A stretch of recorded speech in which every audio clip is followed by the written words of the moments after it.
hình mà bạn vừa xem, đó chính là một số hình ảnh nổi bật mà tôi đã chụp được trong cuộc hành trình của tôi. Cuộc hành trình đi tìm điểm kết thúc của chế độ Survival trong tựa game Myfun.io. Và xin chào mọi người, tôi là QNTR. Tôi xin chân thành cảm ơn mọi người đã theo dõi series này từ những ngày đầu tiên đến nay. Thì như các bạn đã thấy trong thumbnail thì Z, đúng là tôi sẽ dừng cái series này mãi mãi. Lý do thì là tôi đã tìm được điểm kết thúc của game rồi. Đúng vậy, là điểm kết thúc của chế độ Survival trong game. Trong cái series này của tôi, từng có vài người nói với tôi rằng Game này kéo dài vô tận, không có điểm kết thúc đâu. Và Nếu bạn đi hết map 1 sẽ đến map 2 thôi. Và giờ thì tôi đã có thể chứng minh sự thật. Nhưng nếu như game có cập nhật mới thì tôi sẽ vào check xem coi là giới hạn có được mở rộng ra không, rồi có đi được hay chưa. Nghĩa là vẫn có thể tôi sẽ tiếp tục cái series này nếu như giới hạn được mở rộng thêm. Cơ mà, bạn đừng có quá kỳ vọng vào điểm kết thúc nha. Bởi vì nó không hề hoành tráng như này, hoặc là như này. Nói thật thì, nó quá tầm thường. Một cái kết thúc tồi tệ nhất trong tất cả các kết thúc mà tôi có thể tưởng tượng ra. Vậy thì bây giờ, bạn đã sẵn sàng để vào phần chính rồi chứ? Không biết mấy ông nghe được giọng tôi nói chưa ta? Chữ này thì chắc là được rồi. Vậy thì tôi sẽ vào thẳng chủ đề chính luôn. Đó là tôi đã tìm thấy điểm kết thúc trong chế độ sinh tồn rồi. Thực ra là tôi chơi peaceful, nhưng mà nếu tôi tìm được trong peaceful thì có lẽ điều tương tự sẽ xảy ra ở hardcore, ở chế độ sinh tồn, ở chế độ creator realm vậy đó. Thì bây giờ tôi sẽ cho mấy ông xem cái ấy nha, gọi là cái điểm kết thúc.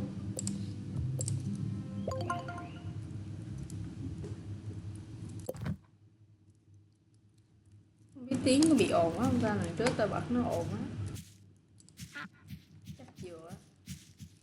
Thì đây, cái mà mấy ông đang nhìn vào đó là chế gọi là cái điểm kết thúc ấy.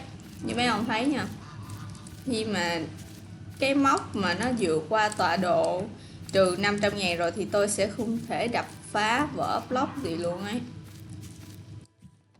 Để tôi thử xem sao. Hình như là tôi cũng không thể nhặt được item lên nữa. Ủa được à? Tôi không rõ nha. Trước xe nó khác nữa.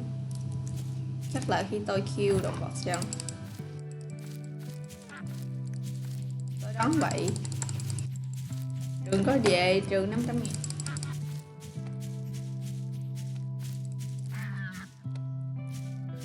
Đúng rồi, tôi không thể nhặt được item lên. Có vẻ là như vậy ấy. Và như mấy ông thấy ở đây thì khi mà ông kẹt xa cái điểm hồi sinh, xa cái điểm spawn của thế giới ấy, thì cái vị của ông nó sẽ bị rung lắc như thế này đây. Mọi block luôn nhé, không phải có mỗi block cỏ đâu. Cả động vật nó cũng sẽ bị rung lắc như thế này. Thấy không? Mà mấy con khác cũng như vậy đó, chứ không phải có mỗi con vịt, con ngỗng, vịt thì tôi không rõ. Và đám mây nó cũng bị glitch nữa. Sao tôi không thấy nhỉ? Tôi nhớ là tôi có thấy. Đây. Chắc tại giờ trời tối nên hơi khó nhìn. Nhưng mà mấy ông cũng nhìn được mà đúng không? Thấy đám mây nó bị glitch nặng nề như thế. Bây giờ thì tôi sẽ cho mấy ông xem cái cảnh mà tôi đi qua cái tọa độ mà trừ 500.050 nha.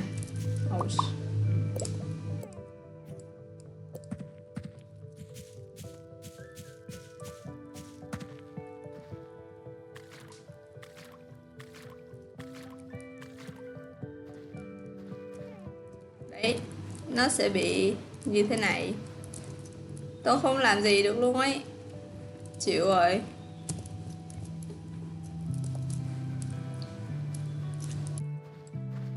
Mà tôi nghĩ cái này cũng có thể là do một phần của thiết kế game ấy, kiểu ông càng đi xa thì sẽ càng có mấy hiện tượng kỳ lạ xảy ra, nên là người ta phải giới hạn ở đó.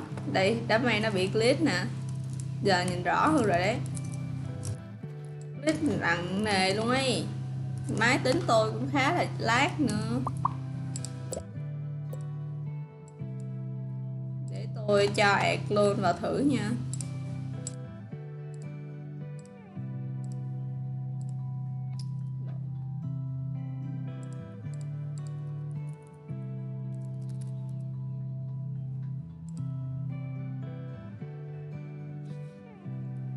Sorry, lộn nhầm tí.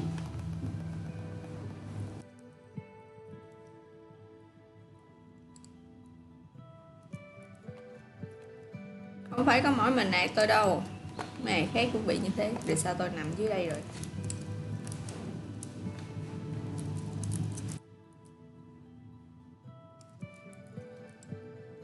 Cái này thì tôi không biết nha.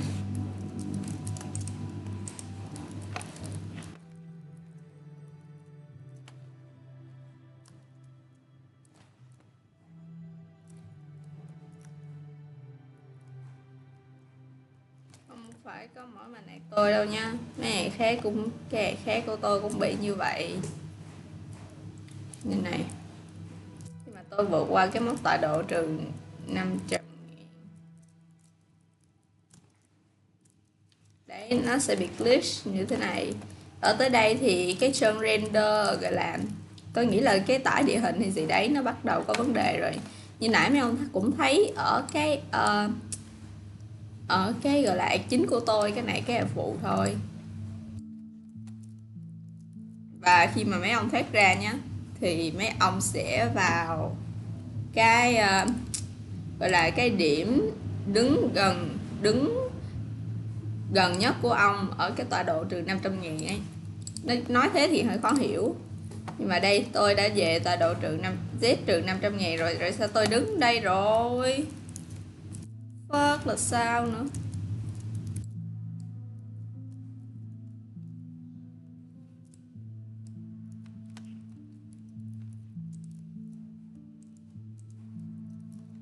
Thì đấy, như mấy ông thấy,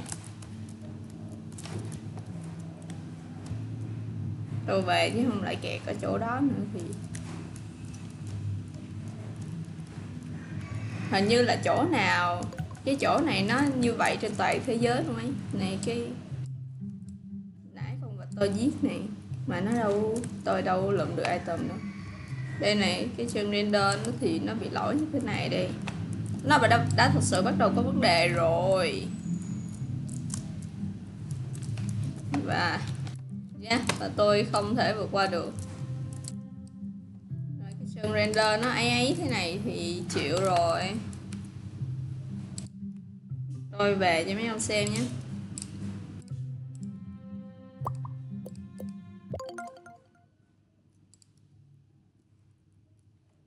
Đây, tôi đang đứng ở cái tọa độ trừ 500.000 đây.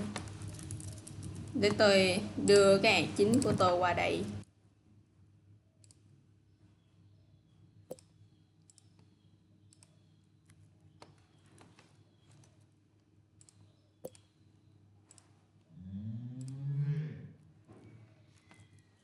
Đây, ad chính của tôi đây.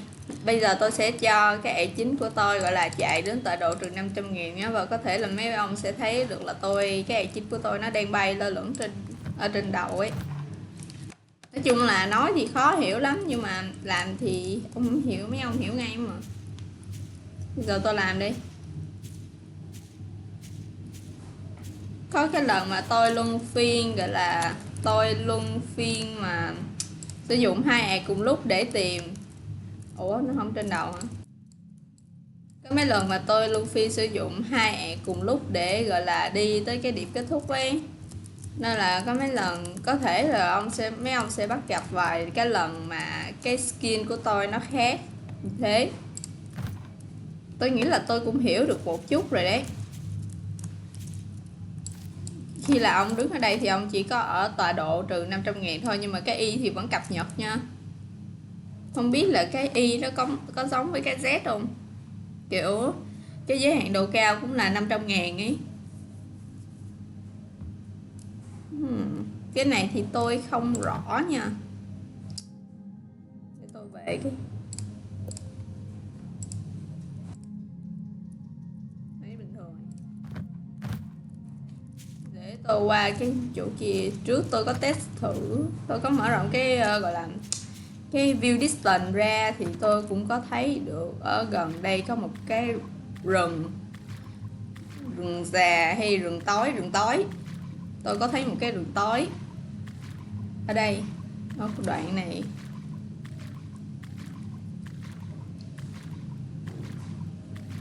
đợi coi nhé. Nãy mấy ông thấy cái vấn đề tải địa hình nó bắt đầu gặp cái vấn đề gọi là tải địa hình khi mà mình đi qua cái tọa độ trừ 500.000 rồi. Mà tôi cũng không chắc, nếu như mà ví dụ như mà cái game nó có mở rộng ra thêm thì tôi không chắc là máy tôi có thể trụ nổi hay không nữa. Nhớ đâu máy tôi crash ra luôn rồi sao biết được gì. Bây giờ tôi cũng sẽ đi tới đi tiếp tới trừ 550 nha, và dùng account để xem coi là tôi đang đứng ở đâu ở chỗ trừ 500.000. Rồi tôi thấy, để mấy ông thấy không, cái vấn đề nó bắt đầu có vấn đề rồi. Này gỗ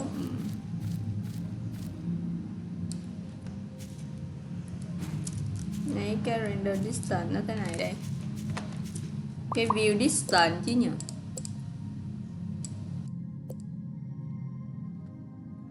Mở rộng ra thì mới xem được. Để xem coi là tôi đang đứng đâu nha. Đây tôi đứng đây mẹ. Ai vậy? Ôi trời ơi. Mà tôi đang đi nữa hả? Tôi có đi đâu nhỉ? Ok, ai vậy? Để mấy ông thấy. Còn gì nữa? À đúng rồi, tôi từng có một cái dự định gọi là quay một cái footage khi mà tôi đang ở tọa độ, gọi là tôi đang ở cái tọa độ trừ 1 triệu ấy, là tôi ở đó tôi cũng sẽ cho mấy ông xem coi là mây nó bị glitch như thế nào này, rồi mấy cái viền của block nó bị ấy nữa, rồi động vật đồ tùm lum thứ cái kiểu, nói chung nhiều thứ lắm. Khi mà ông kèn đi xa thì chắc chắn là thế giới nó sẽ gặp lỗi rồi, hình như tôi không rõ.